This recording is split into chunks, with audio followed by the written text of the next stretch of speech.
Good morning, everyone. Stompar Gamer here. This morning we're going to do a review of the Mustang Alpha. I'm saying good morning because it's 2:40 in the morning, and I'm getting up a little bit before everyone wakes up to try to get a couple videos done. And by couple, I mean probably one, in the process of moving out of our current rental location to another location, and all the other stuff we're having to do. So, we're going to look at the Consolidated Outland Mustang Alpha today. Go ahead and pop on in.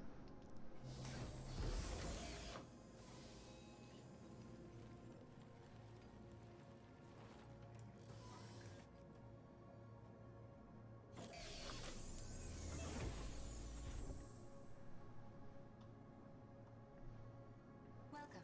Your journey begins. All systems operational. And just right off the bat, we can tell we just got a stick, throttle, etc. Very minimalist cockpit here.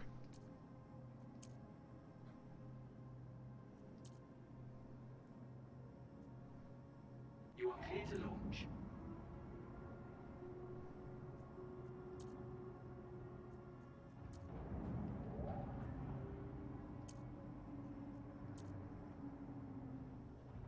Right, up we go.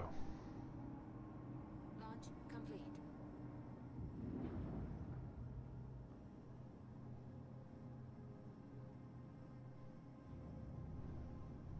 It's a beautiful night here in Hurston.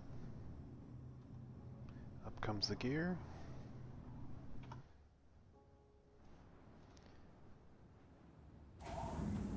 The Mustang series received a rework, so now instead of using the wings as landing gear, it actually has landing gear, and now the wings fold down, kind of like a carrier aircraft. So pretty good look. Let's see how she flies. Assuming we have our, there we go. There's our highway in the sky to get out of here.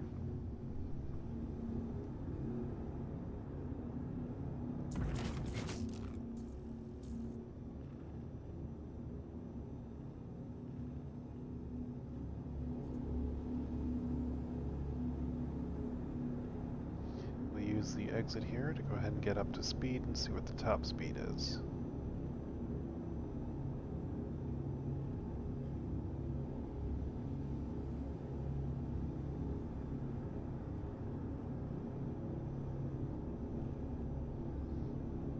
And again, I am having to be a little bit quiet, so I apologize. You may have to turn up the volume to be able to hear me. But if you wake up a 3-year-old at 3 o'clock in the morning, you die. Alright, we're looking like we're topping off at 325. So not bad. SCM speed. It's actually relatively slow for a light fighter. We're at 188. And again, this is a starter ship, so it's not really a light fighter, but it works. Very good roll. Check the pitch. Again, pitch consistent with what you would expect from a smaller ship. Back up to speed, we'll check yaw. Yeah, about 15-20 on the yaw before she wants to stop. So again, in Atmo, you're going to want to roll to get in there. Now the roll rate's kind of weird, it's a little too quick.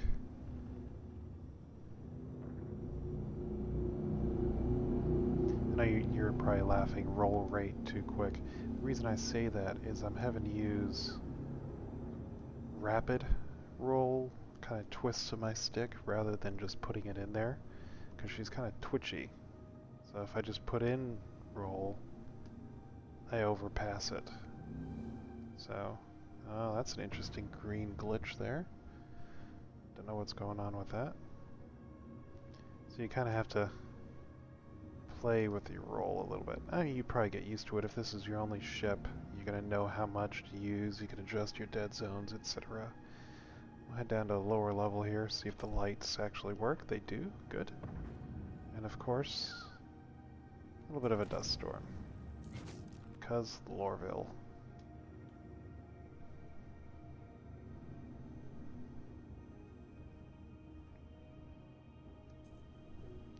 I would say she handles pretty well for what she is again. I mean, again, this is a starter light cargo ship. Alright, let's head up to atmosphere. We'll head up to Everest Harbor.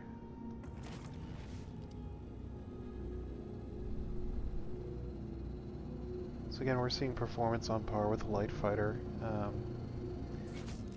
Not really anything too special.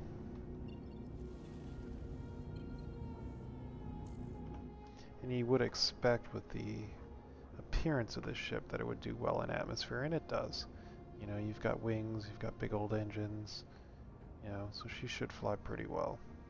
And we'll take her up to atmosphere and play with it. Now, I don't think I've actually done a review of the Consolidated Outland Mustang before, and that's the reason I'm able to do it now, is because we finally had ship purchases returned to us. So if you've purchased a ship in game, it will now persist between patches, so there's no reason now to not play Star Citizen, in my opinion.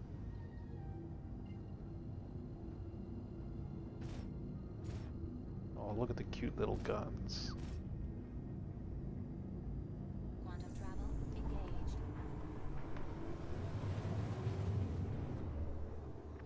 Now if I was going to use the Mustang Alpha in combat, I would definitely replace it with probably 2 gimbaled ballistic repeaters. Alright, we'll check the top speed in space now. Very good acceleration out of this ship. Very good.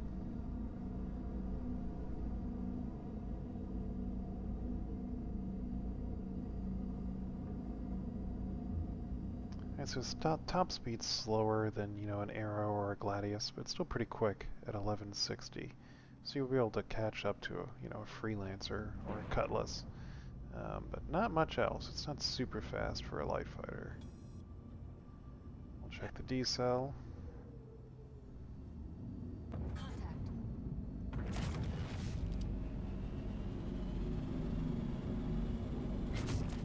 Very good at braking and burning and changing direction, so that's good to know. And we'll come around this needle and we'll play and check how she does.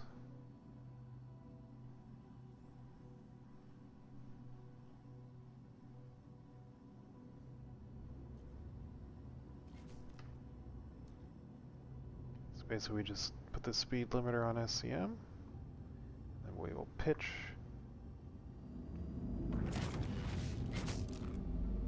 Just keep the reticle on the needle.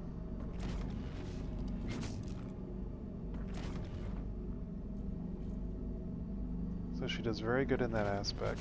You just need a boost every now and then just to keep yourself on track. Switch to lateral. See there, that roll is a little too quick. It's a little touchy. Probably just take getting used to. And on the yaw, she's not quite as responsive as I would like as we get a little close there. Alright, we'll check the actual yaw rate in space now.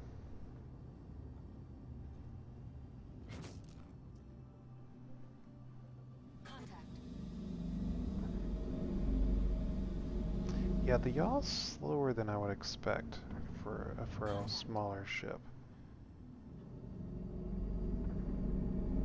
Pitch is fine. And again, like I said, roll is twitchy. It's good, but it's a little twitchy, so definitely take you some getting used to if you're not used to the ship. But overall, you know, works pretty well. Now let's take a look at the layout of the ship.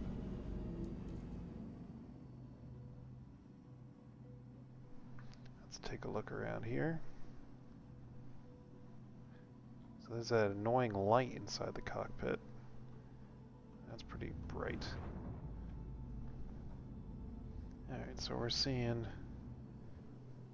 That's interesting. So for roll, you're using a combination of your stick and the rudder pedals. That's interesting. Okay. Strafe left and right is a small movement of the stick.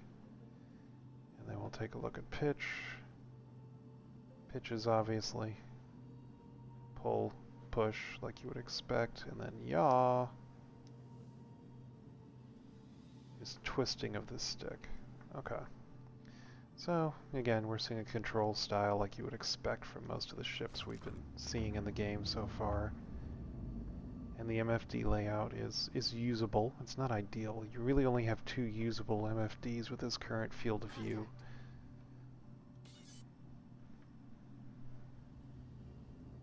Hello, Kruger. That's just a claimed ship. For some reason the game marks claimed ships as crime stats or hostile aircraft.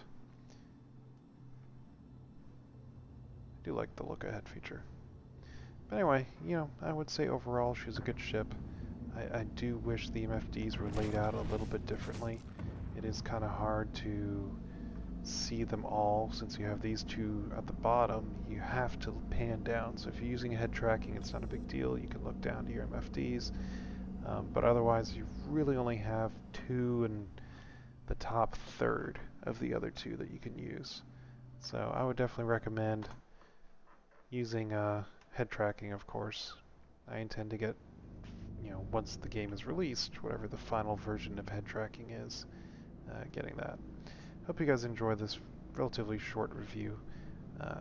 So make sure you like, comment, subscribe, and all that. And like I said, you can't go wrong with either the Aurora or the Mustang for a starter ship. They will serve you well. You'll be able to do most missions, do some light cargo, really experience the game, and earn your ships in game. There's no need to buy any larger packages unless you want to back. So again, thanks for the like, comment, subscribe, all that. My videos are going to be pretty sparse between now and probably the 15th or 16th of this month, and actually maybe even a little bit later because I go for recurrent training for my airline coming on the 18th of this month. So once that's all done, the move, the recurrent training, I'll have time to start streaming again. And the new place we're moving into, I will actually have a man cave where I can set up my own streaming space. So it'll be pretty nice. Alright everyone, I hope you enjoyed the short video. Have a good day.